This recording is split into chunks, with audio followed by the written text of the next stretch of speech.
As pessoas, quando me perguntam, Rodrigo, será que nós estamos vivendo os últimos tempos, etc., eu digo assim, uma coisa que os adventistas aprenderam é não marcar mais data para a volta de Jesus. Por outro lado, há coisas acontecendo tão sérias que eu digo que o mundo é como alguém cardíaco. Quando você tem um cardíaco na família e ele tem uma dor forte no lado esquerdo do peito, pode ser uma dor muscular, até gases podem provocar a dor no lado esquerdo do peito. Mas se você sabe que ele é cardíaco, você não arrisca. Você coloca o remédio debaixo da língua e leva para o primeiro hospital. E você pode chegar no hospital e descobrir que era só uma dor muscular, que não era nada sério, ou que ele estava realmente infartando. Profeticamente falando, o mundo está cardíaco. E no exato momento que eu estou falando com você, eu estou vendo dores muito fortes no lado esquerdo do peito. Já houve outras na história que eram apenas dores musculares. Essa também pode ser muscular. Pode ser que eu esteja falando isso aqui para você e as crianças que estão aqui me assistindo amanhã subam ao púlpito e eu já esteja velhinho também assim, com dificuldade até de locomover, e Jesus não voltou. Pode ser. Mas usando a ilustração que eu acabei de mencionar, também é provável que possa ser um infarto escatológico do planeta Terra. Na dúvida, vale o mesmo procedimento. Não vou arriscar.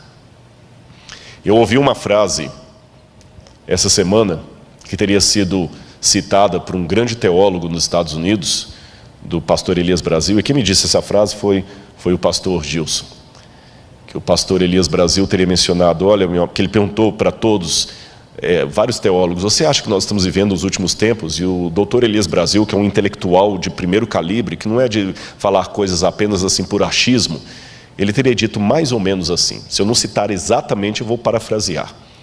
Amigo Gilson, eu acho que nós já estamos agora por conta do relógio de Deus, porque pela profecia, o tempo já foi.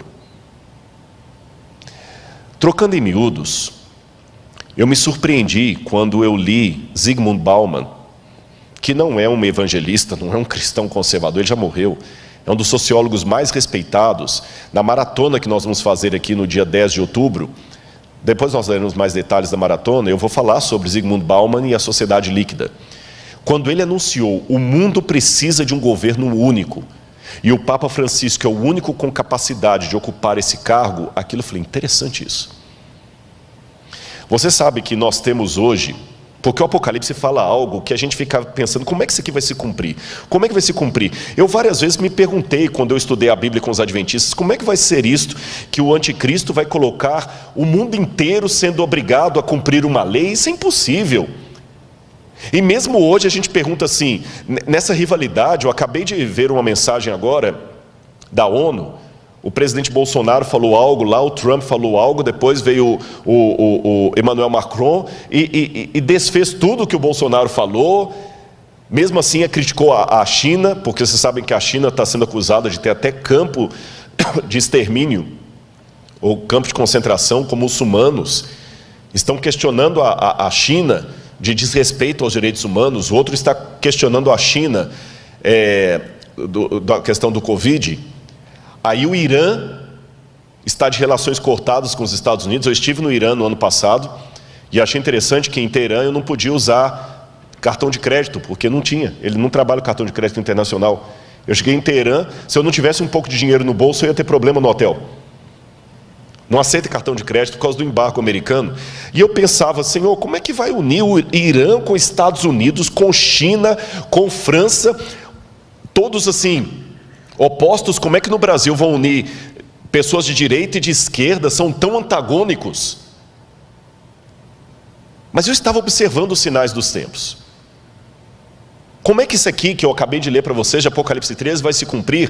Aí eu comecei a ler, li vários autores, Yuval Harari, que eu li a trilogia, 3 livros dele pelo menos, não sei se ele escreveu outros. Eu escrevi o Homo Sapiens, eu li o Homo Sapiens, Homo Deus e Lições para o Século XXI. E quando eu li Yuval Harari dizendo que o futuro vai ser uma época pós-trabalho, em que as pessoas serão controladas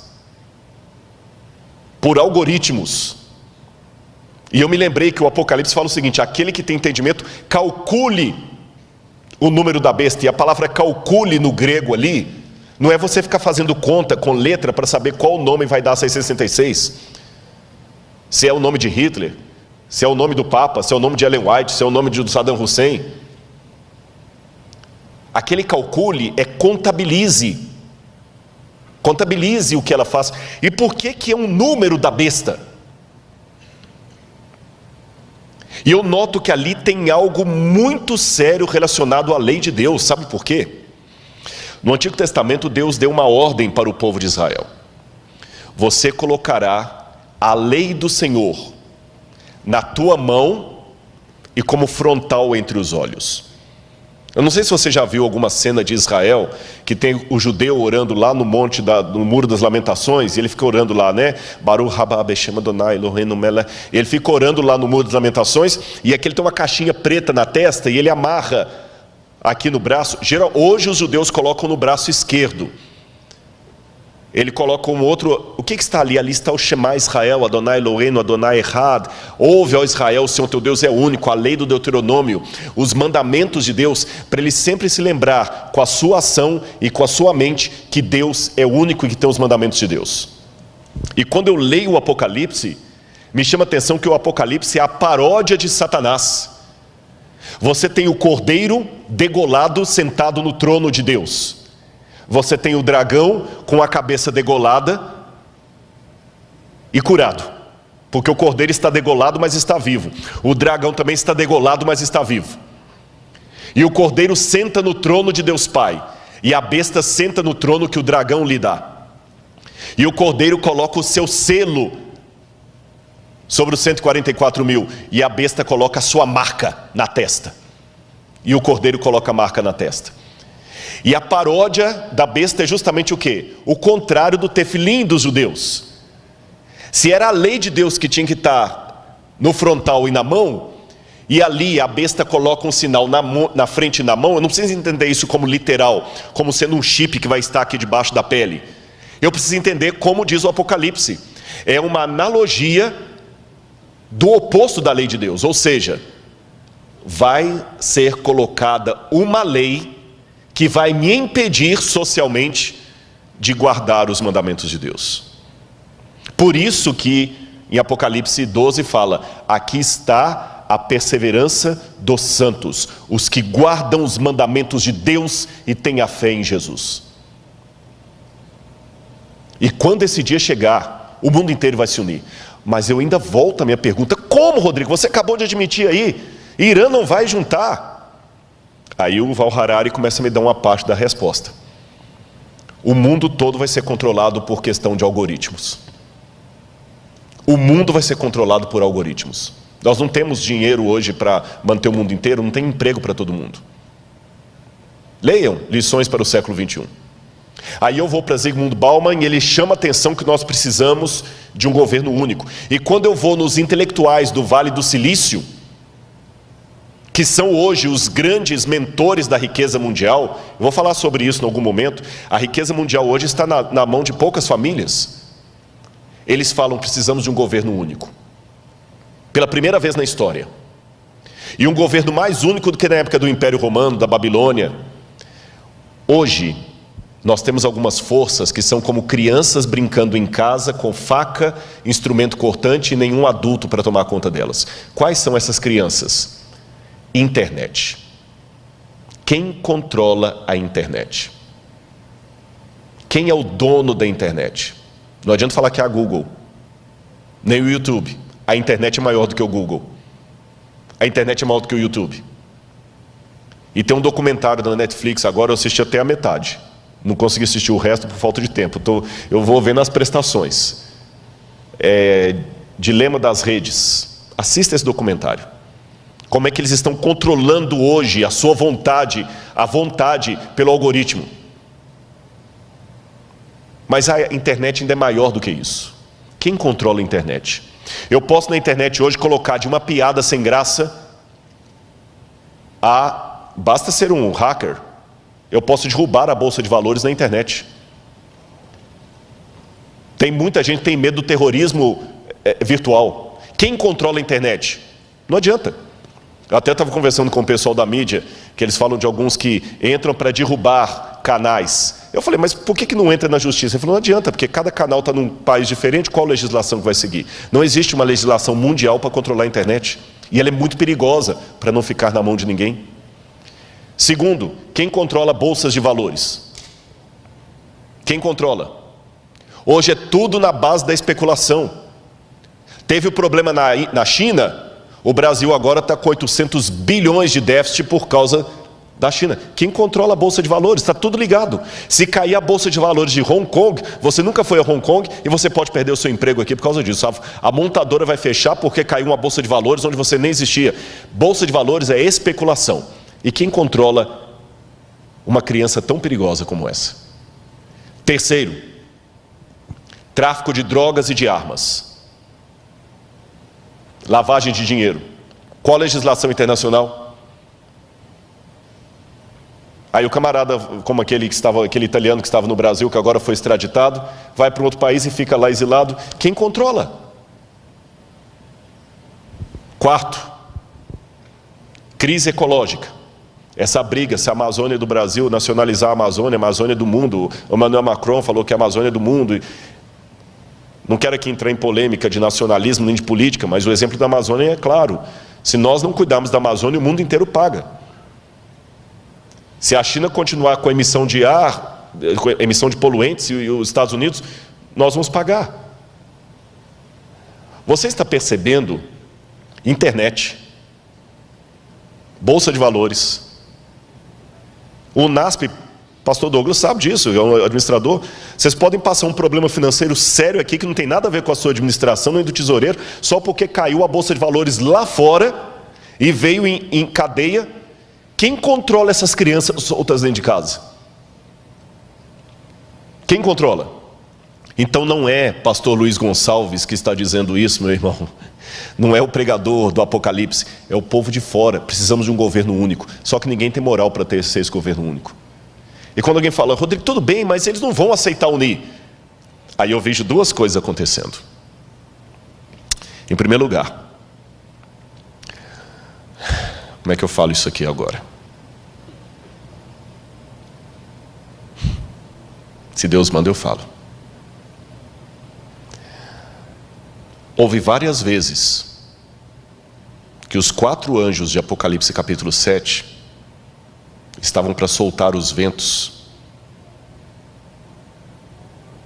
E Deus mandou reter, porque o povo dele não estava preparado. Vocês sabem disso. Eu tenho a ligeira impressão, não estou afirmando, ligeira impressão, que os ventos estavam para ser soltos esse ano. O que nós teríamos no início do ano, que eu estava a ponto de ver o que ia acontecer para unir o globo num governo único? O Papa Francisco estava reunindo líderes do mundo inteiro para propor uma nova agenda, que cobrisse a questão ecológica, a questão da economia, a questão da família, e todo mundo estava para mandar representantes no mês de março. E coladinho nisto, fazendo parte do mesmo projeto, o 5G. Que quem entende de internet sabe melhor do que eu o que significaria o 5G no mundo. O 5G vai ser mais do que o advento da internet. O mundo seria outro. E na hora que essas duas coisas estavam para transformar o mundo, Covid. Parou tudo. Estou perguntando, não estou afirmando. Estou pensando com os meus botões. Será que Deus falou assim, eu vou permitir esse vírus para parar o mundo, porque o povo de Deus ainda está dormindo demais? E nós ainda estamos parados aqui esperando? Eu fiz teologia. E fui professor de alguns pastores que estão aqui. Mas eu falava com eles em sala de aula, que por melhor que a gente tentasse prepará-los, eu nunca ia conseguir preparar você para expulsar um demônio, para dar uma notícia de morte. E eu odeio isso. É um osso do ofício. Eu não quero ficar orando por pessoas que estão doentes, não é porque eu não me simpatizo por elas, é justamente por me simpatizar com elas que eu não gostaria que ninguém mais estivesse doendo, sofrendo, vocês entenderam?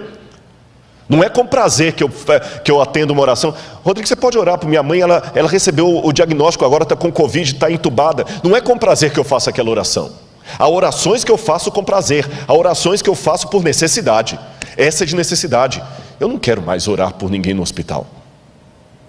Eu não quero mais ter que apelar para alguém voltar para o povo de Deus. E até quando Deus vai reter os 4 ventos? E Deus, na sua sabedoria, fez 2 coisas, na minha humilde opinião.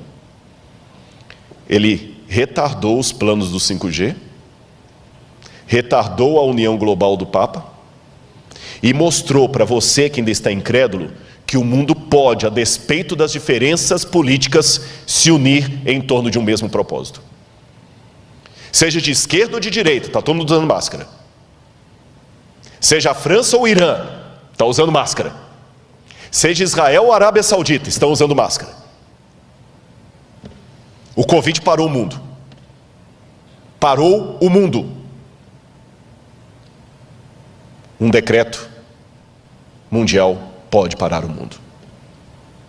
É isso que o Apocalipse falou que vai acontecer.